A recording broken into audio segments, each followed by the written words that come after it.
Hello' friends, moons ৱৰ্ল্ডলৈ সকলোকে স্বাগতম জনাইছোঁ। আজি এটা আমি নতুন বিষয়ৰ ওপৰত আলোচনা কৰিম। আপোনাক যেতিয়া প্ৰশ্ন কৰা হয় যে আপুনি কিহত বেছি পাৰ্গত, আপোনাৰ ষ্ট্ৰেংথ কি, আপোনাৰ উইকনেছ ক'ত, আপুনি কি তেতিয়া প্ৰব্লেমত পৰে যে আপুনি ধৰক বিচাৰি উলিয়াওঁতে যে মোৰ ষ্ট্ৰেংথ ক'ত, মই কি জানো, মই কিহত প্ৰব্লেম পাওঁ, তেনেকুৱা আপুনি কি ভয় খায় নেকি? আপোনাক যদি কেতিয়াবা মানুহৰ সন্মুখত কথা ক'বলৈ দিয়া হয়, বিশেষকৈ যদি ইংৰাজীত দিয়া হয় ৰাইজৰ সন্মুখত কথা ক'বলৈ, আপোনাৰ কেনেকুৱা লাগিব? সেইকাৰণে আমি দুটামান স্মল টিপছ আজি আলোচনা কৰিম। আহক এই বিষয়ে কিছু আমি আলোচনা কৰোঁ, অধ্যয়ন কৰোঁ, আপোনালোকক যিমানখিনি পাৰোঁ দেখাবলৈ চেষ্টা কৰোঁ।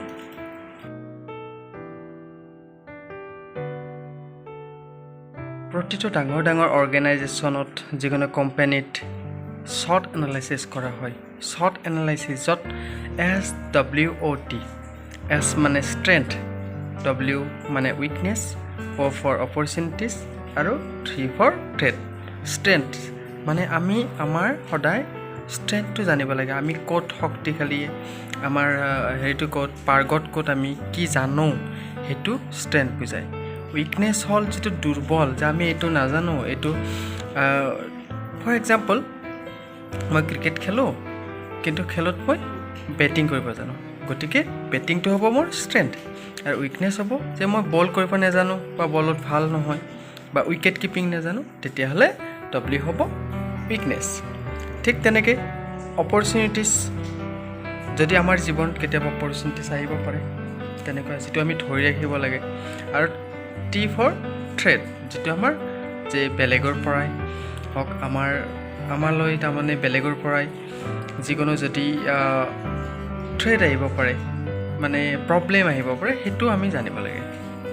আমি প্ৰত্যেকেই নিজৰ নিজৰ শ্বৰ্ট এনালাইচিছ কৰিব লাগে। আমি প্ৰত্যেকেই জানিব লাগে যে আমাৰ ষ্ট্ৰেংথ কিহত, আমাৰ উইকনেছ কিহত। যেতিয়া আমাক কোনোবাই প্ৰশ্ন কৰিব যে তুমি কি পাৰা, তেতিয়া যাতে আমি ক'ব পাৰোঁ যে মই অমুক পাৰোঁ।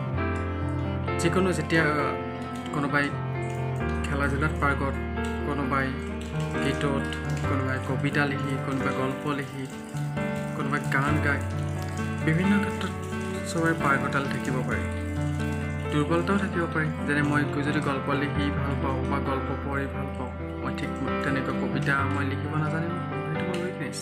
তেনেকুৱা বৰ্তমান যিখিনি ক্লাছ 10 কমপ্লিট কৰিলে, সেইখিনি ষ্টুডেণ্টৰ কাৰণে এইটো বেছি দৰকাৰ। তেওঁলোকে জানিব লাগে যে মই একাদশ শ্ৰেণী কিহত পঢ়িম, বা যিখিনি দ্বাদশ শ্ৰেণী এবাৰ কমপ্লিট কৰিলে তেওঁলোকে, বিশেষকৈ ছায়েন্সৰ ষ্টুডেণ্টখিনিয়ে কোনটো বিভাগত যাম, মই মেডিকেল যাম নে মই ইঞ্জিনিয়াৰিং যাম, তেনেকুৱা সেই বস্তুটো নিজকে এনালাইচিছ কৰি চাব লাগে। তেতিয়া প্ৰত্যেকেই নিজে নিজে শ্বৰ্ট এনালাইচিছ কৰি চাব লাগে।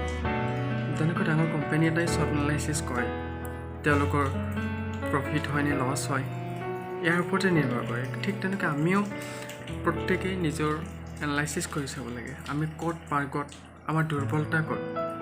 আমাৰ যিবিলাক দুৰ্বলতা থাকে সেইবিলাক সদায় কভাৰ কৰিব লাগে। আমি সেইবিলাক দুৰ্বলতাবিলাক যাতে আমি জানিব পাৰোঁ, সেইখিনি আমাৰ সক্ষম হ'ব লাগে। আমাৰ ষ্ট্ৰেংথ আমি ধৰি ৰাখিব পাৰিব লাগে। তেতিয়া আমাৰ মানুহৰ আগত কথা কোৱাটো ভয় নালাগে। আমাক যদি কোৱা হয় যে তুমি ইংৰাজীত ভাষণ দিয়া, তেতিয়া আমাৰ কেনেকুৱা লাগে, আমি কেনেকুৱা ফিল কৰোঁ? তেতিয়া বহুতৰে হয়তো হাত ভৰি কঁপে। তেতিয়া এনেকুৱা লাগে মই ইংৰাজীত কথা ক'ব নাজানো, অথচ তেওঁ গ্ৰেজুৱেশ্যন কমপ্লিট কৰিছে, কিন্তু ইংৰাজীত কথা কোৱাটো খুব প্ৰব্লেম হয়, বা এনেকুৱা যে মোৰ গ্ৰামাৰ মিষ্টেক হ'ব বা বেলেগে হাঁহিব, সেইকাৰণে তেওঁ কথা ক'বলৈ ভয় কৰে, যে হাঁহিব, মই লাজ পাম। সেইটো আমাৰ চবতকৈ ডাঙৰ প্ৰব্লেম, যে বেলেগে হাঁহিব, মই লাজ পাম, সেইকাৰণে মই নকওঁ, মই নাজানো। তেনেকুৱা মই বহুত দেখিছোঁ। যিবিলাকে বিশেষকৈ সকলো নহয় বহুত গ্ৰেজুৱেশ্যন কমপ্লিট কৰা ল'ৰা ছোৱালী দেখিছোঁ এপ্লিকেশ্যনখন ভালকৈ লিখিব নাজানে। এটা সুন্দৰ উদাহৰণ দিওঁ। পৃথিৱীৰ এগৰাকী বিখ্যাত বক্তা আৰু সাহিত্যিক এগৰাকী আছিলে, নাম আছিলে জৰ্জ বাৰ্নাৰ্ড শ্বো। তেওঁক এদিনাখন সাংবাদিক এগৰাকীয়ে প্ৰশ্ন কৰিছিল যে আপুনি ইমান ধুনীয়াকৈ কেনেকৈ ভাষণ দিব পাৰে, কেনেকৈ কথা ক'ব পাৰে। তেতিয়া তেওঁ সাংবাদিকগৰাকীক কৈছিল যে মই সৰুতে মানুহৰ আগত কথা কওঁতে ভয় কৰিছিলোঁ, হাত ভৰি কঁপিছিল, এনেকুৱা লাগিছিল যে মূৰ ঘূৰাই যাব, মই পৰা নাছিলোঁ। তাৰপিছত এগৰাকী ব্যক্তিয়ে মোক এটা উপদেশ দিছিল যে যেতিয়া তুমি ভাষণ দিবা বা ৰাইজৰ সন্মুখত কথা ক'ব ভয় লাগে, তেতিয়া তুমি এনেকুৱা নিজকে ফিল কৰিবা যেন সন্মুখত কোনো নাই, তুমি চকু মুজি আছা, নাইবা তোমাৰ সন্মুখত কোনো নাই, তুমি পথাৰৰ মাজত আছা, মন খুলি কথা কোৱা, দেখোনিও তোমাৰ ভুল ধৰিবলৈও কোনো নাই। আমাৰ চবতকৈ ডাঙৰ প্ৰব্লেমটো হৈছে আমি ভয় কৰোঁ যে ভুল হ'ব, হাঁহিব। কিন্তু যেতিয়া আমি কথা কৈ দিম, যিখিনি আমি জানো সেইখিনি কৈ দিম, সেইখিনি যথেষ্ট। সেনেকৈ ষ্টেপ বাই ষ্টেপ আমি জনা হৈ যাওঁ। সেইখিনি আমি কৰিবলৈ একচুৱেলি সাহসো লাগিব, বহুতো ভয় লাগে। বা যদি বিশেষকৈ আমি ফিল কৰোঁ যে আমি পাৰিম, আমি পাৰোঁ, তেতিয়া আমি নিশ্চয় পাৰিম। আমি ভাবোঁ যে বেলেগ ব্যক্তিৰ বা বেলেগৰ সন্মুখত যদি কথা কওঁ আমি নাজানো নেকি, তেওঁ আমাতকৈ বেছি জানে নেকি, তেনেকুৱা আমি ফিল কৰোঁ। আৰু তেনেকুৱা ফিল কৰাৰ ফলতে বহুতৰে এইটো প্ৰব্লেম হয়। ঠিক যেনেকুৱা এই বিখ্যাত সাহিত্যিকগৰাকী হৈছিল, পিছত তেওঁ চেষ্টাৰ ফলত কভাৰ কৰিলে আৰু বিশ্বৰ এগৰাকী বিখ্যাত সাহিত্যিক হ'ল, বিখ্যাত বক্তা হ'ল। আহক আমি নিজে শ্বৰ্ট এনালাইচিছ কৰোঁ, নিজৰ ষ্ট্ৰেংথটো জানি লওঁ আৰু কথা কওঁতে যাতে ভয় নকৰোঁ। মনত যি আহে কৈ দিম, খুলি কৈ দিম,